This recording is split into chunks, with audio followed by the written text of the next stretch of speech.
Hello friends, आज हम लोग फिर से BEd first year and first semester का जो है क्लास लेकर आए हैं। एंड इसमें हम लोग जो आज सब्जेक्ट ले रहे हैं वो फिर से वही है, कंटेम्प्रेरी ऑफ इंडिया है। और इसमें हम लोग जो नेक्स्ट क्वेश्चन देखने वाला है ये फिर काफ़ी इम्पॉर्टेंट है।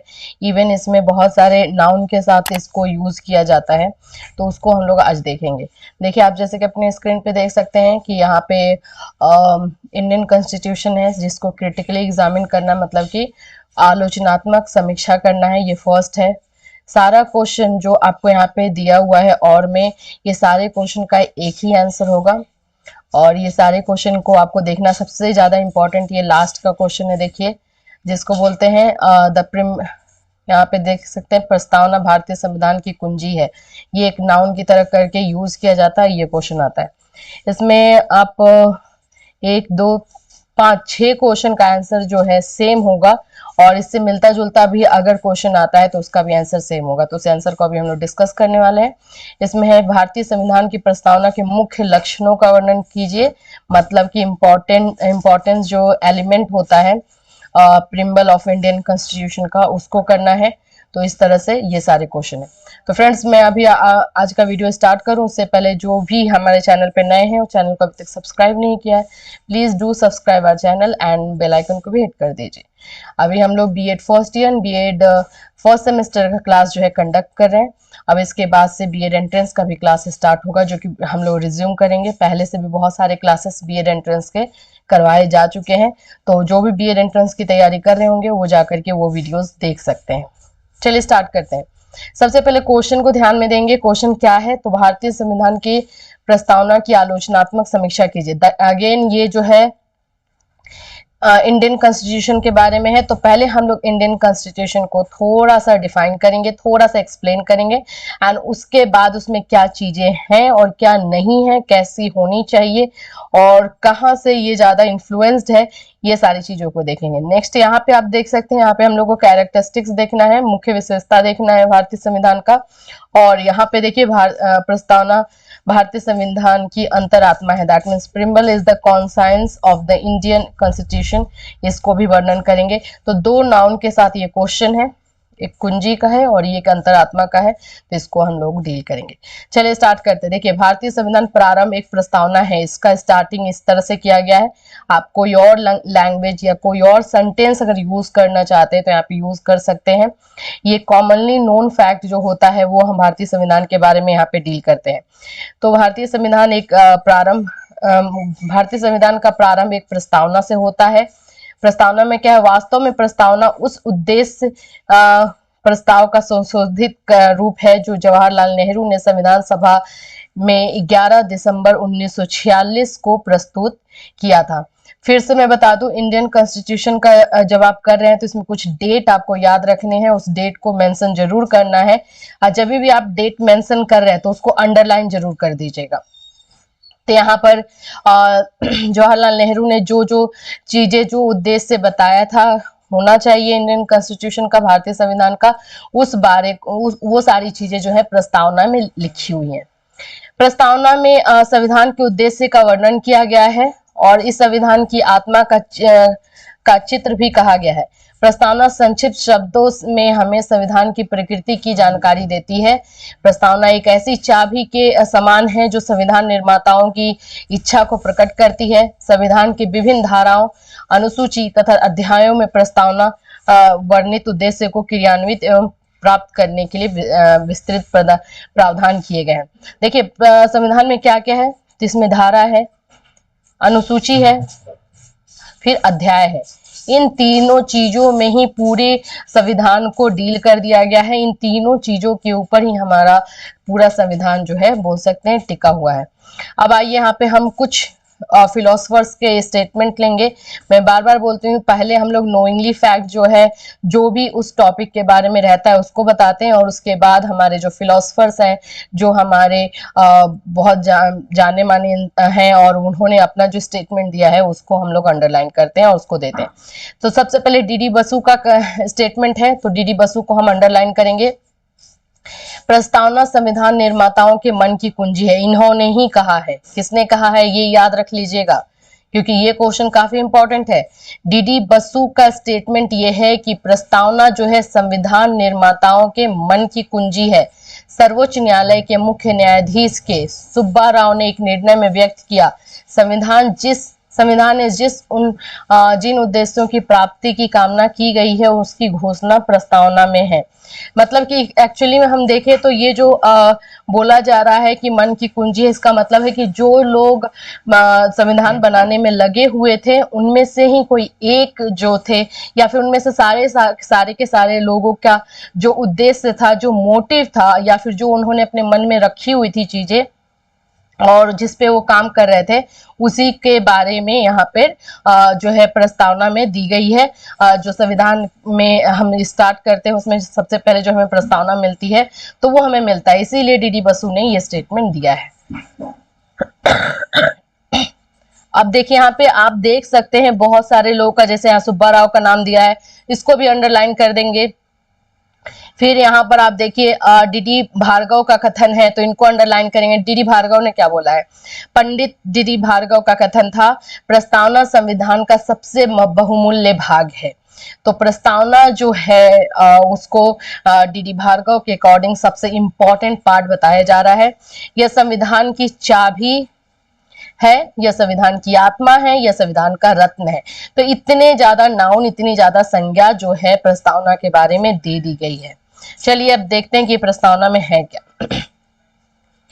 संविधान की प्रस्तावना संविधान का मौलिक भाग है। नवंबर 1976 में संविधान की प्रस्तावना में 42वें संवैधानिक संशोधन के माध्यम से 2 नए शब्द समाजवादी एवं धर्मनिरपेक्ष शामिल किए गए हैं।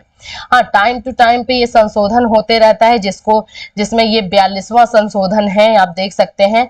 ये हुआ कब है? 1976 में। 1976 में जब हुआ तो इसमें 2 नए वर्ड जो है वो ऐड किए गए। कौन कौन से थे? समाजवादी और धर्मनिरपेक्ष, सोशलिस्ट एंड निरपेक्ष एंड सेक्युलर, इसको ऐड किया गया। अब ये प्रस्तावना क्या है हम वो देखेंगे। देखिए प्रस्तावना है क्या?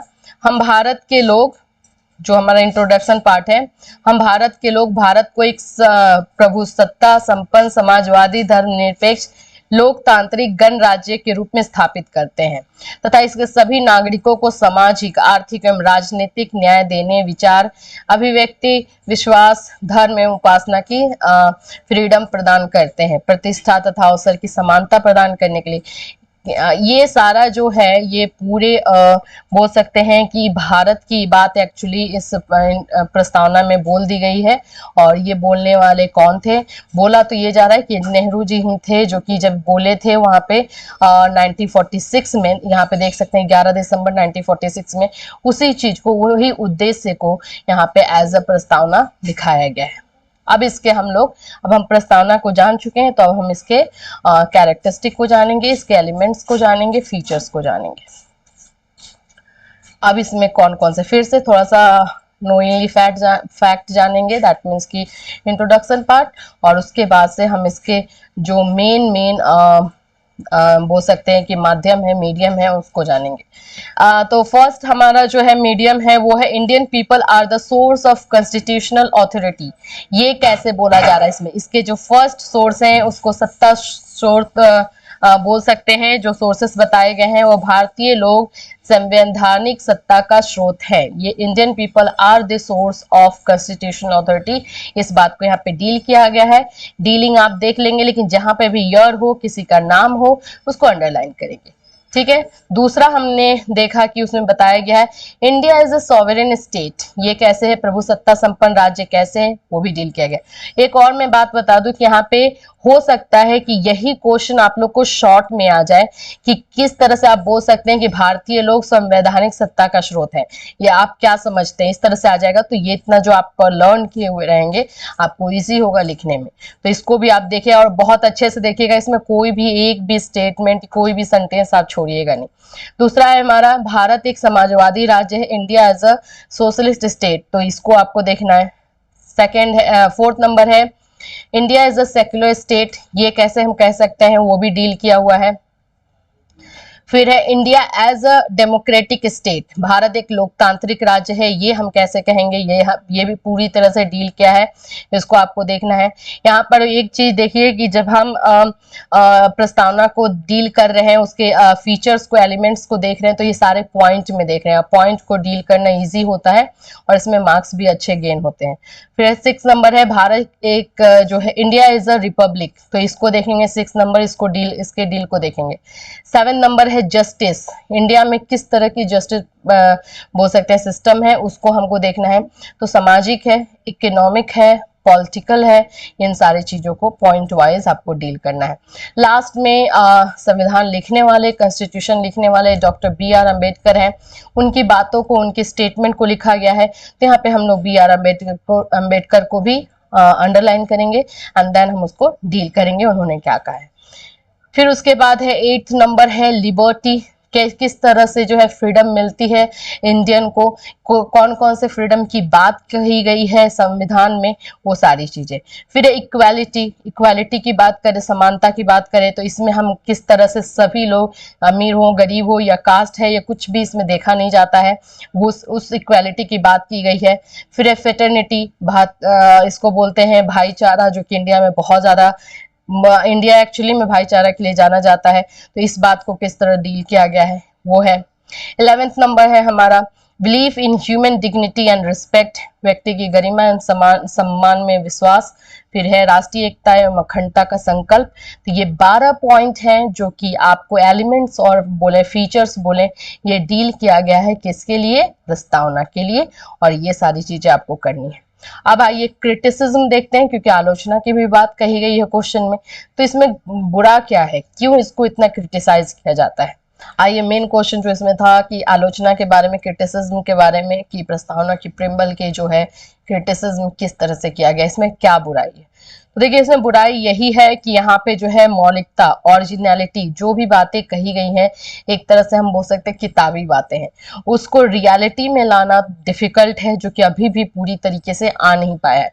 ठीक है, जो अगर लिखा गया है संविधान और जो लिखा गया है प्रस्तावना में, अगर वो पूरी तरीके से यहाँ पे लागू हो जाए या हर कोई फॉलो करने लगे, तो हम ये बोल सकते हैं ये तो स्वर्ग ही बन जाएगा।